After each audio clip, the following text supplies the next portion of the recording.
We are well into the smartphone launch season of early 2021, and that means it's time to refresh our picks for the best Android phones you can buy. We'll see how some of 2020's flagships stand up to the latest competition, as well as how you can get the best Android experience without breaking the bank. Take a sec to subscribe to Android Central so you don't miss all of our future coverage, and we'll jump right in.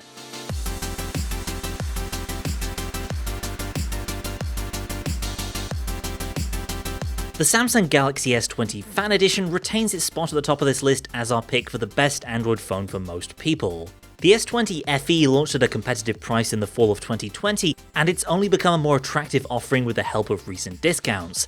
Effectively, what you have here is a phone very much in the same vein as the Galaxy S21, only with slightly lower specs and much more bang for your buck. It's powered by a Qualcomm Snapdragon 865 chipset, still plenty powerful in 2021, with 6GB of RAM and 128GB of storage, plus the added bonus of microSD expansion. More importantly though, there's a gorgeous 120Hz display that's bright and smooth and looks almost as good as phones that are twice the price. The same goes for the triple camera array, providing ultra-wide, wide and 3x telephoto that's pretty close in performance compared to high-priced competitors. Battery life actually beats the base model Galaxy S21 thanks to a large 4500 mAh cell, along with value adds like fast charging and Qi wireless charging. And if you thought you'd have to skimp on durability to get a cheaper Android flagship, then fear not, because the S20 FE also comes with IP68 water and dust resistance. So you get the picture, it's really hard to beat the S20 FE unless you want to spend a good deal more money, and when affordable phones are this good, then you really don't need to. That said, as great as the S20 FE is, you will be compromising somewhat to get an Android flagship at such a great price point, so if you're the no compromises kind of phone buyer, you'll instead want to check out the Galaxy S21 Ultra, which is by far the most technically advanced Android flagship out there. If you can imagine a high-end phone feature, chances are this thing has it. The main selling point for this one is the excellent camera setup, which right now is pretty much unmatched in the market. Your main camera is a second-gen 108MP sensor that's nearly magical in low light. There's a capable ultra-wide too, and most importantly a twin telephoto array combining 3x and 10x optical zoom levels. That means basically however near or far your subject is, you'll get the best photos possible on the S21 Ultra. Of course, being a Samsung flagship, you also get a display so great it'll melt your eyeballs, with 120Hz smoothness, Quad HD Plus sharpness, and exceptional brightness. Other Samsung bugbears like the issue with the S10 and S20 fingerprint scanners have been consigned to history too, which is great because that was a huge irritation for the past couple of years of Samsung phones. Essentially, if you want an Android phone with everything cranked up to 11, that's exactly what you'll get with the Galaxy S21 Ultra. At the exact opposite end of the smartphone spectrum is Google's Pixel 4a, a phone that costs a fraction of what you'll pay for the S21 Ultra and only tries to do the basics of what you actually need in a phone.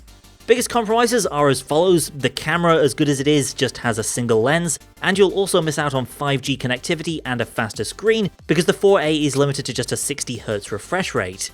But the core experience here is really fantastic. What you're getting is most of what makes Google's flagship Pixel 5 so great, only pared back a bit to hit a more competitive price. But despite its humble specs, the Pixel 4a is performant, capable, and really enjoyable to use. Because it's a Pixel, you benefit from unique Google features like the new Faster Assistant, and a laundry list of Pixel-only perks that's too long to list here. Most importantly from a value perspective though are the fast monthly security updates and quarterly feature drops, plus Android platform updates guaranteed until at least 2023. So, small caveat with this one is that we're expecting new OnePlus phones to drop in a month or so at the time of cutting this video. Nevertheless, the OnePlus 8 Pro remains a great premium alternative, and after the OnePlus 9 arrives, it's only going to get more affordable. With the 8 Pro, you get pretty much all the benefits of a top-end Android phone: the super fast high-res screen, dependable in-screen fingerprint, and blazing fast performance. That's partly down to the OxygenOS software, which, although not as close to vanilla Android as in the past, still absolutely flies. And for the first time in a OnePlus phone, there's fast wireless charging, in addition to the dash charge that OnePlus fans will be familiar with. The 8 Pro is also the first OnePlus device to have a really competitive camera system. The main sensor from the OnePlus 7 Pro and 8T is used here as the ultra-wide camera, and an upgraded 48MP shooter is your primary camera, matching the performance of phones like the smaller two Galaxy S21s. Even with 3 new OnePlus phones on the horizon, the 8 Pro is still a great buy almost a year on. The Pixel 5 is the best phone overall that Google has ever made, and a fantastic choice for fans of small handsets. In typical Google style, the Pixel 5 doesn't go all out with high-end hardware, but it is unquestionably greater than the sum of its parts. There's the same phenomenal Pixel software experience and advanced Google features from the 4a, but contained in a more premium chassis with more color options and a more powerful chipset running the show, Qualcomm Snapdragon 765G. That speedier silicon helps to power a quicker 90Hz screen, and thanks to the unique bioresin coating of the Pixel's metal enclosure, it's also able to support wireless charging. The legendary Pixel camera returns, with new video stabilization capabilities adding to Pixel staples like night sight and portrait mode, which by the way can now both be used at the same time. Google no longer has a monopoly on great computational photography, but the Pixel 5's camera is still among the best. Plus, one of my most appreciated Pixel 5 features phenomenal battery life. The 4000 mAh battery combined with a small size and power-sipping processor means it's absolutely possible to get 7 or 8 hours of screen on time out of this device. Seriously, it's one of the best Android phones available right now in terms of longevity. We're sure to see more foldables of varying kinds launching later in 2021, but right now, if you've got the money to spend, there's really only one brand worth paying attention to, and that's Samsung. The Galaxy Z Fold 2 builds on what was great about the first generation Galaxy Fold, with a larger outer display and a faster 120Hz refresh rate for the internal panel. Like its predecessor, you get the best of both worlds, a pocketable phone that folds out into a small tablet.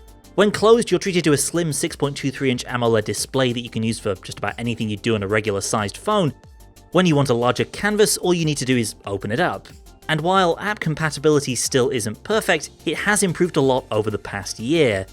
Even at the Fold 2's high price point though, there are some trade-offs. It's more fragile than a typical phone with no water resistance capabilities, so you'll definitely need to be more careful with a foldable like this compared to the average slab-shaped smartphone. Nevertheless, if you're after a foldable in early 2021, then the Z Fold 2 is definitely the one to buy. That's it for now. Stay tuned and subscribe for coverage of upcoming 2021 flagships like the OnePlus 9 Pro and Oppo Find X3. Thanks for watching, and I'll see you next time.